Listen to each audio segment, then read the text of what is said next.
بسم الله الرحمن الرحيم قل هو الله أحد الله الصمد لم يلد ولم يولد ولم يكن له كفوا أحد وكل ضلالة في النار بعد. புனிதமான ஜும்மாவுடைய நாளில் ஜும்மாவுடைய கடமையை நிறைவேற்ற வாய்ப்பளித்த அல்லாஹ்வுக்கு எல்லா புகழும் அல்ஹம்துலில்லாஹ். இன்றைய இந்த ஜும்மாவுடைய நேரத்திலே இஸ்லாம் தடை செய்திருக்கும் வியாபார முறை என்கிற ஒரு தலைப்பை நான் தேர்வு செய்திருக்கிறேன். இஸ்லாம் தடை செய்த எண்ணற்ற வியாபார முறைகள் இருக்கின்றன. அவையெல்லாம் மனிதர்களுக்கு, வாங்குபவர்களுக்கும் விற்பவர்களுக்கும் தீங்கு தரக்கூடியது என்கிற அடிப்படையில் தடை செய்யப்பட்டதாக இருக்கிறது. அதே நேரம் எதுவெல்லாம் ஒரு மனிதனுடைய இஸ்லாமிய அடிப்படை கொள்கைக்கு, இறை நம்பிக்கைக்கு மாற்றமாக இருக்கிறதோ அப்படிப்பட்ட வியாபாரங்களும் இஸ்லாத்திலே தடை செய்யப்பட்ட வியாபாரமாக இருக்கிறது.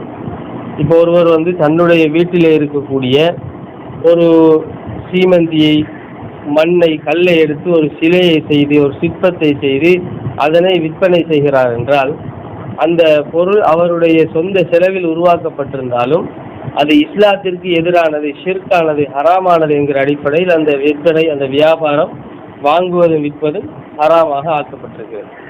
இப்படி இஸ்லாத்தில் கொள்கை சார்ந்து ஹராமாக்கப்பட்ட வியாபாரங்கள் இருக்கின்றன. அது மாதிரி நபிகள் நாயகம் ஸல்லல்லாஹு அலைஹி வஸல்லம் அவர்கள் பன்றியை விற்பனை செய்வதை தடை செய்தார்கள், ஹராமாக்கினார்கள். அப்போ பன்றியை உண்ணுவதற்கு அல்லாஹ் தஆலா குர்ஆனில் ஹராமாக்கியது மாதிரி ரசூல் ஸல்லல்லாஹு அலைஹி வஸல்லம் அவர்கள் அதை விற்பனை செய்வதற்கும் என்ன செய்து விட்டார்கள், ஹராமாக்கி விட்டார்கள். அப்போ இதெல்லாம் நம்முடைய முஸ்லிம் சமுதாயத்தில் ஓரளவுக்கு தெளிவாக விளங்கிய ஒரு விஷயமாக இருந்தாலும் இன்னும் விளங்காத சில விஷயங்கள் இருக்கின்றன. காரணம் என்னவென்று சொன்னால், குர்ஆன் ஹதீஸ் என்று சொல்கிறவர்கள், தௌஹீதுவாதிகள் என்று சொல்லக்கூடியவர்கள், அறிஞர்கள், மௌலவிமார்கள் என்று சொல்லக்கூடியவர்கள் கூட இந்த விஷயத்துல ஒரு அறிவினர்களாக இருப்பதுதான் அதற்கு காரணம். முதலாவது விஷயம் என்னவென்று கேட்டால், ஒரு கோயிலையோ அல்லது ஒரு தர்காவிலேயோ ஒரு நிகழ்ச்சி நடத்துகிறார்கள் என்று சொன்னால், அந்த மாதிரியான கோயில் கும்பாபிஷேகத்தில் அல்லது ஏதாவது ஒரு கோயில் நிகழ்ச்சியில் ஒரு வியாபாரத்தை போடுறாங்க. அங்கே போயிட்டு ஐஸ்பழ வியாபாரம் பண்ணுறாங்க, அங்கே போய் பேமெண்ட் வியாபாரம் பண்ணுறாங்க, அங்கே போய் புடவை வியாபாரம் பண்ணுறாங்கன்னு சொன்னால், இது மார்க்கத்தில் அனுமதியா இல்லையா? இது நம்முடைய உலமாக்களுக்கு இன்னும் விளங்காத விஷயமா இருக்கிறது. அதே மாதிரி கொடியேற்ற பள்ளி அல்லது ஏதாவது ஒரு தர்காவுடைய மகானுடைய ஒரு பிறந்த நாள் கொண்டாட்டம், இது மாதிரியான ஒரு நிகழ்ச்சியில போய் அங்கே ஒரு வியாபாரம் செய்யலாமா? அங்கே போய் ஒரு முட்டாய் வியாபாரம் போடலாமா? பழ வியாபாரம் பண்ணலாமா? வேறு ஏதாவது இந்த மாதிரியான கூல்ட்ரிங்க்ஸு, ஐஸ்கிரீம் வியாபாரம் செய்யலாமா என்று சொன்னால், இந்த விஷயத்திலையும் மார்க்க ரீதியான தெளிவில்லாதவர்களாக நம்முடைய உலமாக்களே இருக்கிற காட்சியை நம்ம பார்க்குறோம். அதுக்கு நம்ம என்ன மார்க்க ரீதியாக முடிவெடுக்கலாம் என்று கேட்டால், ஒரு இடத்துல ஒரு ஷிர்கான ஒரு விஷயம் நடக்கிறது. அந்த ஷிர்கான விஷயத்துக்காகவே அந்த இடத்துல மக்கள் ஒன்று கூடுறாங்க. வேற எதுக்காகவும் அந்த இடத்துல மக்கள் ஒன்று கூடலை. இன்றைய தினம் இந்த மகான் அவுலியாவினுடைய பிறந்த தினம், அவருடைய அருளும் ஆசி நமக்கு கிடைக்கணும் அப்படிங்கிறதுக்காக வேண்டி அந்த இடத்துக்கு மக்கள் கூட்டமாக வர்றாங்க. அதே மாதிரி ஒரு சாமியினுடைய, பிரமத கடவுளினுடைய ஏதாவது ஒரு பொங்கலோ பண்டிகையோ ஏதோ நடத்துகிறாங்கன்னு சொன்னால், அந்த இடத்துல வரக்கூடிய மக்களும் அந்த கடவுளினுடைய அருளையும் ஆசியையும் அவருடைய அன்பையும் பெற்றுக்கொள்வதற்காகத்தான் அந்த பக்தியோடு அந்த இடத்துக்கு வர்றாங்க. இப்படி வரக்கூடிய அந்த கூட்டத்தில் போய் நம்ம அவங்களுக்கு ஐஸ்கிரீம் வியாபாரம் செஞ்சால், கூல்ட்ரிங்க்ஸ் வியாபாரம் செஞ்சால் நம்ம என்ன தப்பா செய்கிறோம்? நம்மளா போய் கோயிலில், நம்மளா போய் அந்த கடவுள் சிலையை வணங்குறோம், நம்மளா போய் அந்த கடவுளுக்கு போய் கும்பாபிஷேகம் பண்ணுறோம், நம்மளா அந்த கடவுளை போய் கும்பிட போகிறோம், நம்ம போயிட்டு ஒரு வியாபாரத்தை தானே செய்ய போகிறோம். நம்ம செய்கிற வியாபாரத்தினால நமக்கு காசு கிடைக்கிறது, நம்ம கொடுக்கக்கூடிய பொருளுக்கு நம்ம காசைத்தான் வாங்கிட்டு கொடுக்குறோமே தவிர சும்மா கொடுக்கலையே, அப்போ எப்படி அது நமக்கு ஹராமாகும் என்று ஒரு கூறுகட்டத்தனமான ஒரு கேள்வியை என்ன செய்கிறாங்கன்னா இந்த இடத்துல உலமாக்களே முன்வைக்கிறாங்க. ஆனால் இது ஏன் கூறுகட்ட கேள்வி என்று கேட்டால், ஒரு இடத்துல ஒன்று கூடக்கூடியவர்கள் என்ன நோக்கத்துக்காக வேண்டி ஒன்று கூடுகிறார்கள் என்பதை நாங்கள் முக்கியமாக பார்க்கணும். இப்போ ஒரு இடத்துல ஒரு மியூசிக் குரூப் அல்லது ஒரு சினிமா தியேட்டர் அல்லது ஒரு விபச்சார விடுதி அல்லது ஒரு சாராய பார் அமைக்கப்பட்டிருக்கிறது என்று சொன்னால், அந்த இடத்துக்கு வருகிறவன் அந்த நோக்கத்துக்காகத்தான் வருகிறான். அப்ப அந்த நோக்கத்துக்காக அங்க வரக்கூடியவனுக்கு பசி ஏற்படும், தாகம் ஏற்படும், அவனுக்கு ஏதாவது பொழுதுபோக்குகள் தேவைப்படும், ஏதாவது இந்த மாதிரியான கடிப்பான்கள் குடிப்பான்கள் தேவைப்படும் என்று சொன்னா அவனுக்கு அந்த இடத்துல இருந்து இன்னொரு இடத்துக்கு போக வேண்டிய ஒரு தேவை வருது.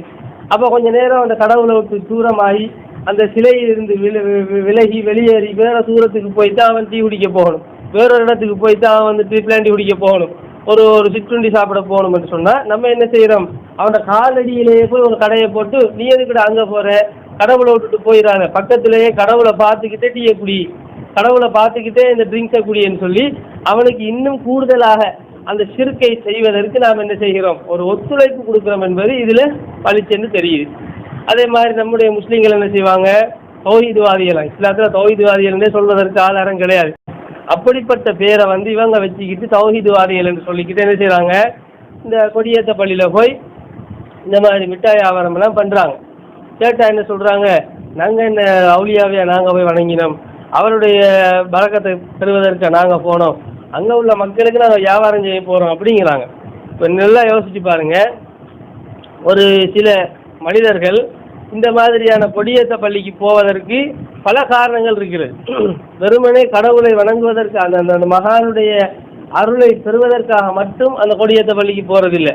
சிலர் எப்படி போவாங்கன்னு சொன்னா, கொடியேற்ற பள்ளிக்கு போனோம்னு சொன்னா நல்ல வகையான உணவுகள் வாங்கலாம், இனிப்பு பொருள்கள் வாங்கலாம், ஏனைய வீட்டு சாமான்கள் வீட்டு பாவனை பொருள்கள் வாங்கலாம், அதுவும் மலிவான விலையில வாங்கலாம் அப்படின்னு நினைச்சும் அந்த இடத்துக்கு போவாங்க. அப்ப அந்த மாதிரியானவர்கள் கடைசியில் எங்க போய் சேருவாங்க, இப்போ ஒருத்தர் வந்து வீட்டை வந்து 2 டம்ளர் வாங்க வேண்டியிருக்கும், ஒரு கரண்டி வாங்க வேண்டியிருக்கும், அல்லது வேற ஏதாவது வீட்டுக்கு பாவனை பொருள் ஒன்று வாங்க வேண்டியிருக்கும். அதுக்காக வேண்டி இந்த கொடியேற்ற பள்ளியில் இருக்கிற கடைக்கு போனோம்னா நமக்கு லாபமா வாங்கலாம், அல்லது வந்துட்டு ஏதோ அங்க போனா நிறைய சாமான்கள் நிறைய கலெக்ஷன்கள் இருக்கும், நம்ம போய் நிறைய தெரிவு செஞ்சு நமக்கு விருப்பமான சாமானை வாங்கலாம் அப்படின்னு அங்க ஒருத்தர் வருகிறான்டா, வாங்கிட்டு அவன் அடுத்த ஆட்டை எங்கெல்லாம் போவான், அங்கே அந்த கோயிலுக்குள்ளதான் போவான், தர்காவுக்குள்ளதான் போவான், அவருக்கு போய் ஒரு எண்ணெயை ஊற்றுவான், அவரிடத்துல போய் முட்டுக்காலை போட்டு ஏதாவது ஒரு கோரிக்கையை வைப்பான், ஒரு துவாவை கேட்பான், ஒரு நேர்ச்சியை செய்வான். அப்ப நம்ம கடையை போடலை என்று சொன்னா அவன் வருவானாங்க. அப்ப நம்ம போடுற கடையினால எது நடக்குது, அந்த சிறுக்கான விஷயத்தை செய்வதற்கான ஒரு உந்து சக்தியான ஒரு விஷயம் அங்கே நடக்குது. அப்ப இது மாதிரியான இடங்கள்ல போயிட்டு நம்ம கடையை போட்டோம்னு சொன்னா அது மார்க் அடிப்படையில் நாம் அந்த சிறுக்கை வந்து அங்கீகரித்ததாக ஆகும். நம்ம காசுக்கு தானே கொடுக்குறோம் அப்படின்னு சிலர் முட்டாள்தனமா கேள்வி கேட்குறாங்க. காசுக்கே கொடுக்கப்பட்டாலும் ஒரு இடத்துல வந்து ஒரு பொருள் காசுக்கு தான் விற்கப்படுகிறது என்று சொன்னாலும் காசுக்கு விற்கப்படுவதோடு சேர்த்து மேலதிகமான சில உதவிகளும் அவங்களுக்கு செய்யப்படுது.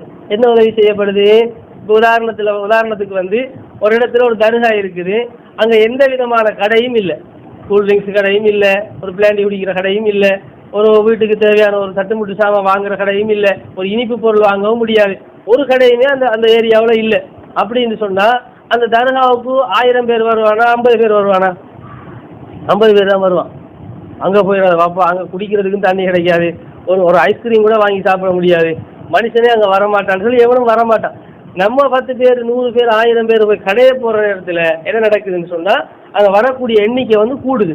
அப்போ கடையை போட்டுட்டு நாங்கள் இந்த வியாபாரம் இலவசமாக செஞ்சோம், நாங்கள் இந்த சும்மாவாக கொடுத்தோம், காசிக்கு தானே கொடுத்தோம்னு சொன்னால் இது அறிவுகட்டகரமான கேள்விங்கிறதுல துளியளவு மாற்று கருத்து இல்லை. இதை இன்னும் தெளிவாக புரிஞ்சு கொள்றதா இருந்தால், ஒரு வாப்பா இருக்கிறாரு, அவரோட மகனை கொலை செய்யறதுக்காக வேண்டி ஒரு கூட்டம் என்ன செய்கிறாங்கன்னு சொன்னால் ஒரு நல்ல கூறான ஒரு ஆயுதத்தை காசு கொடுத்து வாங்குறாங்க. காசை கொடுத்து வாங்குறது எதுக்கு, இவரை கொலை செய்யறதுக்கு. இப்போ இந்த வாப்பா சொல்கிறாரு, டேய் நீ கொலை செய்யறதுக்கு தான் ஆயுதம் வாங்குற, எங்கள் கடையிலையும் ஆயுதம் இருக்குது, என்னுடைய கடையிலையும் நல்ல கூறான ஆயுதம் கத்தியெல்லாம் இருக்குது, அங்கே வாங்குறத விட எங்கட கடையில் வந்து நல்ல சிரமமான சாமான்கள் நான் வச்சிருக்கிறேன், எனவே நீ காசை தந்துட்டு வாங்கிட்டு போன்னு எந்த வாப்பா வாசி சொல்லுவானா? அடே, கொலை செய்ய போகிறது நம்மளோட மகனை, நம்ம மகனை கொலை செய்கிறதுக்கு வந்து அவன் கத்தி வாங்குறான்னு சொன்னால் காசுக்கு தானே நாங்கள் விற்றோம், நாங்கள் வந்து இலவசமாக விற்கலையேன்னு சொல்லி எவனும் சொல்கிறது இல்லை. என்ன செய்வார், நம்ம இந்த நேரத்தில் வந்து அவனுக்கு கத்தியை கொடுத்தோம்னு சொன்னால் அவன் என்ன செய்வான், நம்மளோட மகனை கொலை செஞ்சிருவான் என்று சொல்லி வியாபாரம் என்று பார்க்க மாட்டார். அந்த இடத்துல நடக்கக்கூடிய ஒரு தீமையை கவனத்தில் கொண்டு, அதுவும் தனக்கு தன்னுடைய குடும்பத்துக்கு தன்னுடைய மகனுக்கு ஏற்படக்கூடிய தீமையை கவனத்தில் கொண்டு அந்த பொருளை வந்து என்ன செய்ய மாட்டார், அவர் விற்க மாட்டார், விற்கிறத வந்து அவர் தவிர்த்து கொள்வார். அப்ப இது மாதிரியான ஒரு விஷயத்தை கவனத்துல கொண்டாலே நம்ம விலகி கொள்ளலாம். எப்படி ஒரு பாவச் செயலை செய்வதற்கு நம்மிடத்துல ஒருத்தர் ஒரு பொருளை வந்து காசுக்கே வாங்கினாலும் அந்த பொருளை நாம விற்கக்கூடாது. உதாரணமா வந்து ஒரு தர்காவில் ஊத்துறதுக்கு எண்ணெய் தாங்கன்னு ஒருத்தன் கேட்குறான். அப்போ நாம் அந்த எண்ணெயை கொடுத்தா நாம் அந்த சும்மாவா கொடுத்தோம், இலவசமாவா கொடுத்தோம்? அவன் எண்ணெயை ஊற்றுறதுக்கு அது அந்த பாவம் அவனுக்கு தானே வரும். நாங்கள் வந்து இலவசமாக ஒன்றும் கொடுக்கலையே, நம்ம காசுக்கு தானே கொடுத்துருக்குறோம். எனவே நம்ம வந்து இலவசமாக கொடுத்தா தான் நம்ம உதவி செஞ்சதாக வரும். நம்ம இலவசமாக கொடுக்கல. அதே மாதிரி தர்கா கட்டுறதுக்கு, ஒரு கோயில் கட்டுறதுக்கு ஒருத்தர் என்ன செய்கிறார், நம்மகிட்ட வந்து ஒரு கல்லை வண்ண காசு கொடுத்து வாங்குறதுக்கு நம்மகிட்ட வந்து கேட்குறான்னு சொன்னால் கொடுக்கக்கூடாது. ஒரு சாராய பார் இருக்குது, அந்த சாராய பாருக்கு நடந்து போக முடியாது, ரொம்ப தூரத்தில் இருக்குது. அப்போ நம்ம ஆட்டோ வச்சிருக்கோம் ஹயருக்கு. அப்போ அந்த குடிகாரன் ஒருத்தன் வந்து சொல்கிறான், இல்லை இந்த பாரில் கொண்டு போய் ஏற்றி கொண்டு போய் விடு அப்படின்னு சொல்கிறான்னா என்ன செய்ய முடியாது, அவனை ஏற்றி கொண்டு போய் விடக்கூடாது.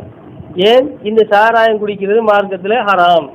அந்த தீமையை கண்டா என்ன செய்யணும், நம்ம வந்து அவனை முதல்ல தடுக்கணும், கருத்தை சரி சொல்லணும். அதுக்கு முடியாவிட்டால் நம்ம அந்த விஷயத்திலேருந்து நம்ம ஒதுங்கி போகணும். இப்படி மூணு வழிகளில் ஒரு குற்றத்தை தடுக்க சொல்லி மார்க்கம் சொல்லும் பொழுது, இல்லை பரவாயில்ல நீ என் ஆட்டோவில் ஏறி நான் அவனை ஏற்றி கொண்டு போய் விடுறேன் அப்படின்னு சொல்லி அவனை ஏற்றி கொண்டு போய் விட்டுட்டு அவனை குடிச்சு போட்டு வந்ததுக்கு பிறகு சாராயம் குடிக்கிறது மார்க்கத்தில் ஹராம்னு சொன்னால் சரி வருமா? நான் சொல்லத்தான் முடியுமா? அது சரி வருமா? சொன்னால் ஏற்றுக்கொள்ளப்படுமா? அந்த இடத்துல அது பொருத்தமாக இருக்குமா?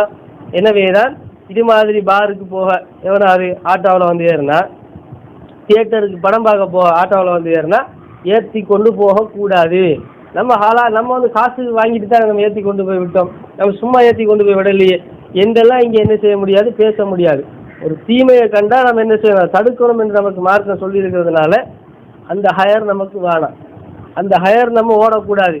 அது மாதிரி தான் ஒரு எண்ணெய் தர்காவில் ஊற்றுறதுக்கு கேட்குறான், அல்லது ஒரு ஒரு ஒரு கடவுளுடைய பேரால் ஒரு பட்டு துணியை கடவுளுக்கு போத்துறதுக்கு கேட்குறான், அம்மனுக்கு சாத்துறதுக்காக வேண்டி ஏதாவது ஜருகை வைத்த பட்டு துணி வாங்க, ஏதோ ஒரு ஒரு ஒரு சேலையை தாங்க, ஏதாவது ஒரு துணியை தாங்க, ஒரு புடவையை தாங்க நம்மகிட்ட வாங்க வருகிறான் என்றால் அதை நம்ம விற்கக்கூடாது.